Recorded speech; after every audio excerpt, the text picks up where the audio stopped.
Une jeune femme, hôtelière de profession, prend l'avion pour aller aux funérailles de sa grand-mère. Son père, un retraité, l'appelle pour dire qu'il a perdu son portefeuille. Mais elle n'a même pas le temps de lui parler.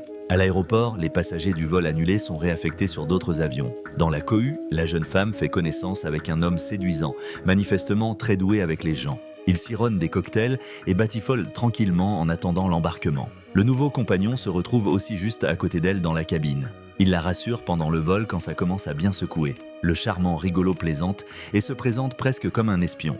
Mais il s'avère bientôt que c'est un véritable terroriste. L'hôtelière lui est nécessaire pour faire éliminer un haut fonctionnaire connu. Elle doit organiser son transfert dans une autre chambre. La jeune femme panique, mais son compagnon la menace de tuer son père. À titre de preuve, il montre le portefeuille dont son papa s'était plaint de la perte. Elle est obligée d'obéir, mais elle n'a pas l'intention de se laisser faire. Un jour, elle a déjà survécu à une agression et elle s'est juré que cela n'arriverait plus jamais.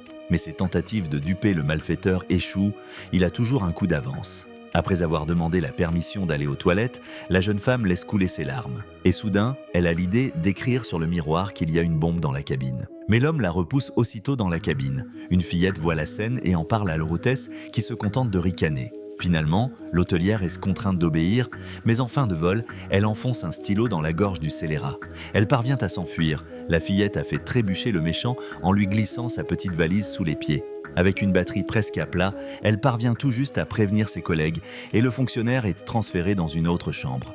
Juste à temps, 1 minute plus tard, un missile traverse sa chambre. Ensuite, la jeune femme file chez son père et renverse le terroriste avec sa voiture. Mais il est encore en vie et la lutte commence dans la maison.